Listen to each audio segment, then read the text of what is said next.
All right, let's get right into it. We're about to dive deep into what I think is the biggest story of our time, a massive structural shift in the global financial system. And look, this isn't about the usual ups and downs of the market. We're talking about the entire rulebook being rewritten, and most people are just not ready.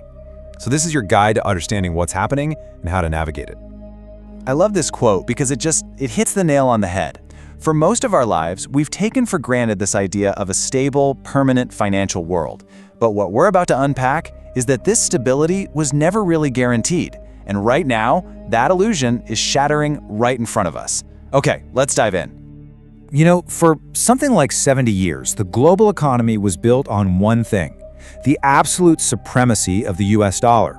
It was the bedrock, right? The one constant you could count on.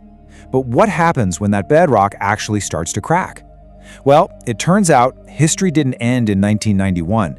It was just taking a nap, and now it's back with a vengeance. And here's the bottom line. That unipolar, dollar-first system that really defined everything after World War II, it's ending. And this isn't some academic debate for economists to argue about. This creates real, unprecedented risk for literally anyone holding their wealth in paper assets tied to that old system. So you gotta ask, why now? What was the trigger? Well, this wasn't some random accident. It's actually the totally predictable result of a few very specific geopolitical moves that just shattered the trust the entire system was built on. So let's trace the moments that got us here. This timeline really tells the whole story, doesn't it? Back in 1944, the system was built on a solid foundation of gold. Then, boom, 1971, Nixon pulls the plug and the dollar becomes a pure fiat currency, backed only by, trust. And then, in 2022, that trust was absolutely torpedoed when the dollar was used as a political weapon to freeze a major nation's reserve assets. That was the point of no return. And there's actually a fancy term for this: weaponized interdependence. It's basically using your control over the plumbing of the global economy, like the SWIFT payment system, to punish your rivals. And yeah, it sounds like a superpower, but it set off a chain reaction that nobody really saw coming. And this is the fatal flaw. The second the world saw that a country's entire life savings could be wiped out with a single keystroke, the game was over. Every nation outside of that core Western alliance suddenly realized that holding dollars wasn't a benefit, it was a threat. And that moment right there was the single biggest catalyst for building new systems, like the BRICS bloc, and kicking off the global race to de-dollarize. Okay, so that's the problem. It's a big one. So what do? How do you actually protect your wealth through a transition like this? We're going to walk through 5 tangible, real-world assets that are absolutely essential for navigating this historic shift. First up, physical gold. And let's be crystal clear. We're not talking about speculating on the day-to-day price. We're talking about understanding what gold actually is. It's the ultimate Tier 1 reserve asset. It's the highest quality collateral on the planet. It was the bedrock before the dollar, and it's what central banks are sprinting back to right now. Let's just break down why gold is so unique. It is the only financial asset on Earth that isn't simultaneously someone else's liability. There's no counterparty risk, period. That's why countries like China and Russia are buying it up at a pace we've never seen before. They get it. In a world where you can't trust anyone, gold is the only politically neutral money, and it's the tool you use to restart the system when the old one breaks. Okay, let's move on to asset number 2, physical silver. Now, silver is just fascinating because it plays this incredible double role. It's not just a monetary metal like gold, it's also one of the most vital industrial commodities we have. Think of it like this. Gold is the choice for central banks. It's dense, it's for storing massive amounts of wealth. Silver, on the other hand, is absolutely critical for the future.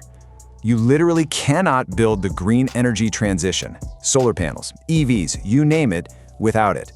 And because it's more divisible, it's always been the people's money for day-to-day transactions in a crisis. They're two sides of the same hard money coin. Our third asset class is all about power, pure and simple. Strategic energy. We're talking about the actual physical lifeblood of the global economy. Oil, natural gas, uranium. In the world we're entering, if you control energy, you have power. This quote says it all, doesn't it?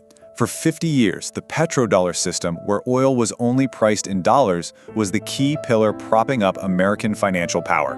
Well, that system is breaking down. We are seeing major oil deals being done in other currencies now. It's a huge shift.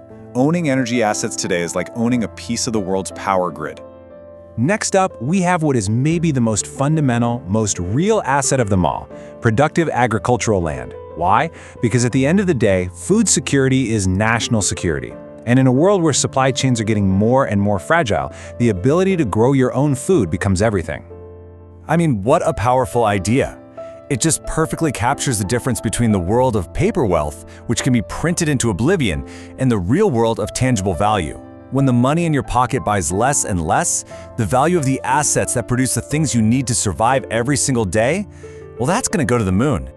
And our fifth and final asset class is a little different. It's about looking at where the world is going. We're talking about the actual physical infrastructure being built by the rising powers. Think ports, railways, and pipelines in the BRICS nations and across the global south.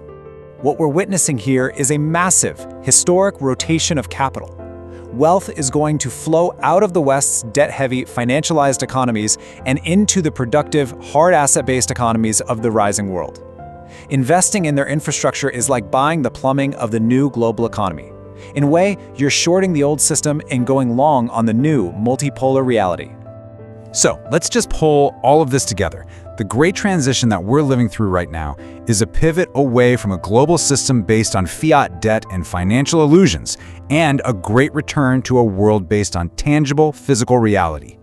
We're literally leaving an era of financial make-believe and re-entering an era where hard power is what matters. And that power is measured by what you can actually build and control: your factories, your energy sources, and your real money, like gold.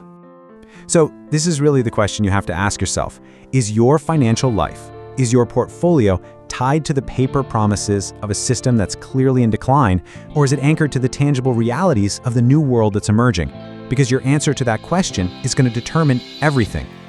And that's the final thought I want to leave you with. The path is pretty clear. The time to get ready is now. The single most important strategic decision you can probably make is to anchor your financial future to the real, tangible assets of the world that is being born. Thanks so much for joining me.